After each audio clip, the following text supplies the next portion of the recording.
भादो मास की एकादशी, वो भी भादो मास की पहली एकादशी। शिव महापुराण के अंतर्गत कहा गया है कि भादो मास की एकादशी बहुत ही महत्व रखती है।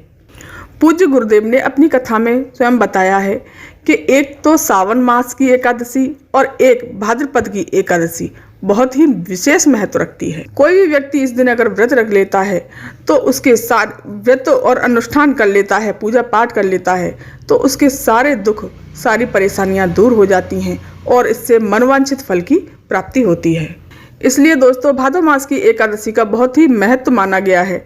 अगर आपके जीवन में बहुत कष्ट है, आपकी किस्मत आपका साथ नहीं दे रही है और दुर्भाग्य आपका पीछा ही नहीं छोड़ रहा है, जिस कार्य में आप हाथ डालते हैं वही कार्य विफल हो जाता है, वो कार्य बनता ही नहीं है, आपका व्यापार नहीं चल रहा है, या नौकरी में पदोन्नति नहीं हो रही है, या नौकरी नहीं लग रही है, या आपकी कोई विशेष मनोकामना है जो काफ़ी समय से पूरी नहीं हो रही। दोस्तों, ये जो भादो मास की एकादशी है, इस दिन ना ही सिर्फ भोलेनाथ का आशीर्वाद मिलेगा बल्कि आपको साथ ही साथ श्री हरि विष्णु का भी आशीर्वाद प्राप्त होगा।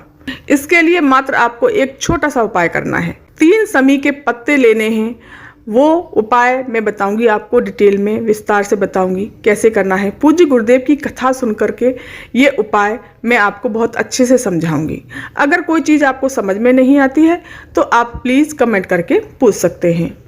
इस वीडियो में दोस्तों मैं 3 उपाय लेकर के आई हूँ, जिससे कि तीनों उपाय अलग अलग मनोकामना पूर्ति के लिए हैं। तो इसलिए आप इस वीडियो को पूरा देखें और अंत तक देखें।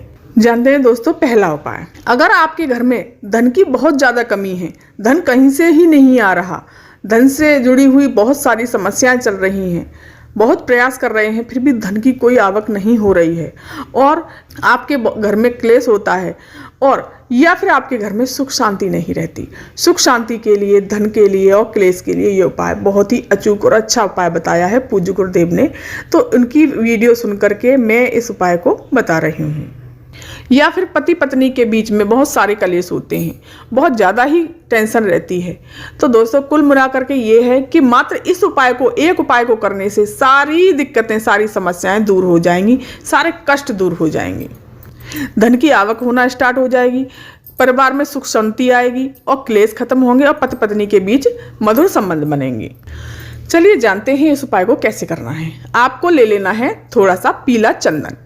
पीला चंदन ले लें और उसी के साथ ही साथ आपको लेना है गाय का घी, और एक ले लेनी है आपको बेलपत्री। लेकिन बेलपत्र दोस्तों, ये तो आपको पता है कि कटी फटी, टूटी फूटी नहीं होनी चाहिए। महादेव पूर्ण चीज स्वीकार करते हैं, अपूर्ण चीज स्वीकार नहीं करते। इन सभी को लेकर के आपको पहुंच जाना है शिव मंदिर। लेकिन आप सुबह भी कर सकते हैं ये उपाय, शाम को भी कर सकते हैं, आपकी इच्छा है। जब आपके पास समय हो उस हिसाब से आप इस उपाय को कर लें। कब जाना है? एकादशी वाले दिन। ये दोस्तों एकादशी का उपाय है। अब मंदिर में जाकर के शिवलिंग के पास खड़े हो जाना है और आपको उत्तर दिशा की तरफ मुख करके खड़े होना है। जो जल आप एक लोटे में लेकर के गए हो उसको देवादिदेव महादेव शिवलिंग पर समर्पित कर देना है, लेकिन कुंदकेश्वर महादेव के नाम से समर्पित करना है। श्री शिवाय नमस्तुभ्यम का जाप या ओम नमः शिवाय मंत्र का जाप, किसी भी मंत्र का जाप करते हुए कुंदकेश्वर महादेव का नाम लेकर के इस जल को समर्पित कर देना है। और फिर आपको क्या करना है, जो आप एक बेलपत्री लेकर के गए हो और जो पीला चंदन लेकर के गए हो, तो जो बेलपत्री लेकर के गए हो उनकी तीनों पत्तियों पर आपको पीला चंदन लगा देना है। उन पत्तियों को पूरा पीला कर दें, पूरा पीला चंदन उन तीनों पत्तियों पर लगा देना है।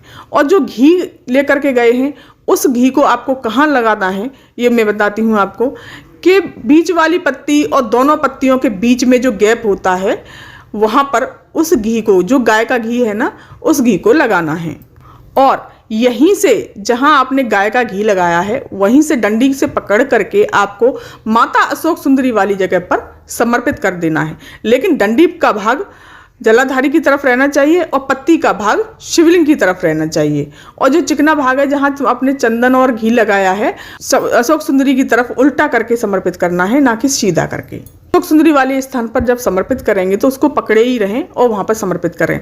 और माता अशोक सुंदरी से ये प्रार्थना करें कि माता, महादेव से कहिए कि मेरे घर में धन की बहुत कमी है, धन की समस्या बनी हुई है, घर में कलेश रहता है और किसी का माइंड सेट नहीं रहता, पति पत्नी में हम लोगों में झगड़े हो रहे हैं या क्लेश बहुत है, सुख शांति नहीं है, ये बात कहते हुए और कहना कि माता महादेव से कहिए कि मेरी ये इच्छा पूरी कर दें या मेरे कष्टों को दूर कर दें, और ये सब कह करके उस पत्ती को वहीं की वहीं छोड़ देनी है। तो पूज्य गुरुदेव ने कहा था कि माता अशोक सुंदरी महादेव जी की सबसे छोटी पुत्री हैं, तो कि छोटा बच्चा जब कोई जिद करता है तो माता पिता उसकी इच्छा जरूर पूरी करते हैं, उसकी जिद को जरूर मानते हैं। यही बात यहाँ पर है कि जब माता अशोक सुंदरी मैया से हम कहते हैं, अपनी इच्छा कहते हैं, तो माता अशोक सुंदरी भोलेनाथ से कहती हैं तो वो हमारी इच्छा जरूर पूरी करते हैं। चलिए जानते हैं दूसरे उपाय की।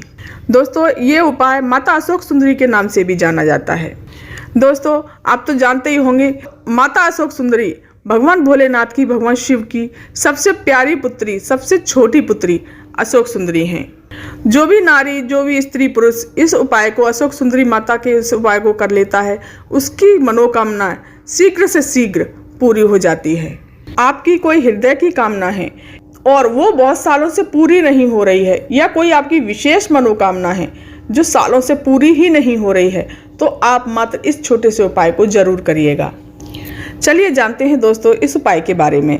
पूज्य गुरुदेव ने बहुत अच्छे तरीके से बताया है, उनकी कथा सुन करके मैं ये उपाय आपको बताऊंगी। आपको सबसे पहले क्या करना है, 3 समी के पत्ते लेने हैं। कितने लेने हैं दोस्तों? 3। और फिर इसके बाद में आपको ले लेना है एक तांबे का लोटा, जो तांबे का कलश पात्र हो, और उसमें अपने घर से ताज़ा शुद्ध जल भर लेना। और इसी के साथ ही साथ दोस्तों एक चीज़ और ले लेनी है, एक दीपक, उसमें आपको गोल बाती लगानी है और इसमें गौ माता का घी भर लेना। गुरुदेव ने कई बार कहा है कि अगर पूजा पाठ का कोई भी कार्य करें आप, तो गौ माता का घी लें। अगर नहीं होता है दोस्तों, उपलब्ध नहीं हो पा रहा है तो बात अलग है, लेकिन आप गौ माता का ही घी लें तो अति उत्तम होगा। बस यही कारण है दोस्तों कि भैंस के घी से आपको इतना फल प्रदान नहीं होता है, गाय के घी से आपको पूर्ण फल प्राप्त होगा। ये उपाय दोस्तों अब कैसे करना है कि आपको सबसे पहले क्या करना है, जो घी का दीपक आपने गोल बाती का तैयार किया है, उसको मंदिर जाने से पहले, आप अगर जाना चाहें तो सुबह जा सकते हैं इस उपाय को करने के लिए। अगर आप प्रदोष काल में शाम के समय जाना चाहते हैं तो शाम के समय भी इस उपाय को कर सकते हैं। तो आपको सबसे पहले क्या करना है, मिट्टी का दीपक, जो भी दीपक आपने तैयार किया है, उसको भगवान शिव की मूर्ति के सामने, या शिवलिंग आपके यहाँ पर है तो उसके सामने, या भोलेनाथ की तस्वीर रखी है उसके सामने प्रज्वलित कर देना है। फिर आपको वो 3 जो समी के पत्ते हैं और 1 लोटा जो जल भर के रखा है, उसको लेकर के पहुंच जाना है शिव जी के मंदिर। शिव जी के मंदिर पहुंच करके शिवलिंग के पास में जाकर के खड़े हो जाना है, वो भी उत्तर दिशा की तरफ मुख करके। देखो दोस्तों, जल तो आप वैसे भी सभी चढ़ाते हैं, अपने क्रम से चढ़ाते हैं जैसे चढ़ाते हैं, लेकिन इस उपाय के लिए आपको जल किस तरह से चढ़ाना है और कैसे चढ़ाना है, इसकी विधि अलग है। तो आपको वहां पर समी पत्र कैसे समर्पित करना है, जो पहला समी पत्र आप समर्पित करेंगे, जहां जलाधारी बहती है वहां पर समी पत्र 1 समर्पित करना है, जो कि जलाधारी से थोड़ा लटका हुआ, लेकिन डंडी का मुख जलाधारी से जल नीचे बहता है, नीचे की तरफ होना चाहिए, और पत्तियों का मुख महादेव की तरफ होना चाहिए। तो डंडी थोड़ी सी लटकी हुई रहे जलाधारी पर, उधर वहां पे समर्पित कर देना है। और दूसरा बेलपत्र आपको माता अशोक सुंदरी वाली जगह पर समर्पित कर देना है। अब आगे जानते हैं दोस्तों कि तीसरा बेलपत्र आपको कहाँ समर्पित करना है। तीसरा बेलपत्र जहां माता रानी का हस्तकमल है, जहां कटी भाग है, वहां पर आपको उस समी पत्र को समर्पित करके उसको छुआ करके वहां पर फिर आपको शिवलिंग पर वो समी पत्र समर्पित कर देना है। अब आपको जल कैसे समर्पित करना है, आपको जहां सबसे पहले आपने समी पत्र को समर्पित किया है जलाधारी की जगह पर, तो वहां पर आपको जल समर्पित करना है, लेकिन वहां पर 3 बार उस जल को श्री शिवाय नमस्तुभ्यम या ओम नमः शिवाय का जाप करते हुए ओम नमः शिवाय या श्री शिवाय नमस्तुभ्यम, श्री शिवाय नमस्तुभ्यम, श्री शिवाय नमस्तुभ्यम 3 बार वहाँ जल समर्पित कर देना है।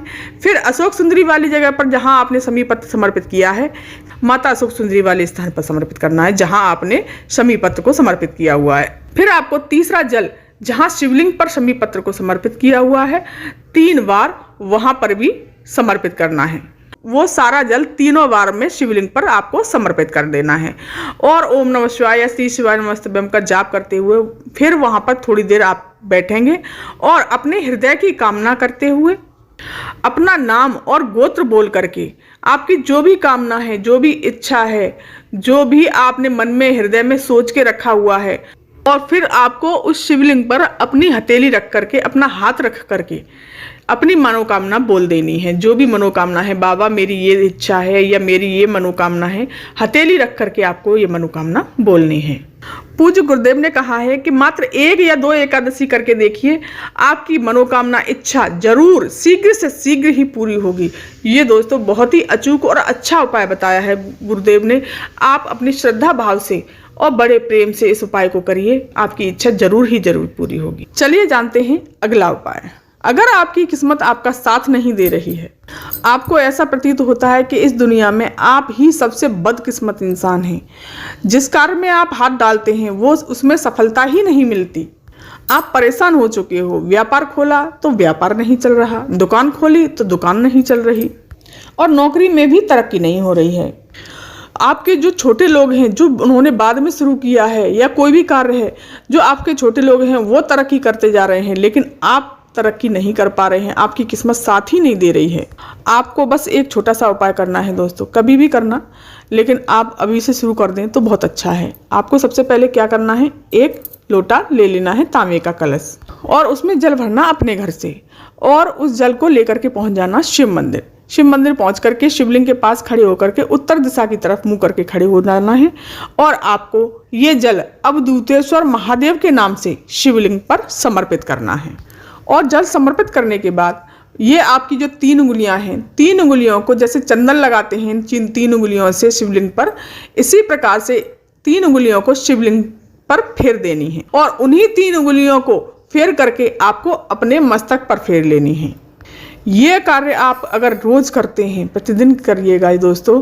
ये कार्य अगर आपने करना शुरू कर दिया तो निश्चित ही बाबा आपका हाथ पकड़ लेंगे और आपके साथ हमेशा रहेंगे, आपके दुख तकलीफों को दूर करते चले जाएंगे। आपकी किस्मत की दिन दूनी रात चौगुनी तरक्की होने लग जाएगी। पूज्य गुरुदेव के ये उपाय बहुत ही अच्छे और अचूक उपाय हैं, बहुत ही खास उपाय हैं दोस्तों। इन उपायों को आप जरूर करिएगा।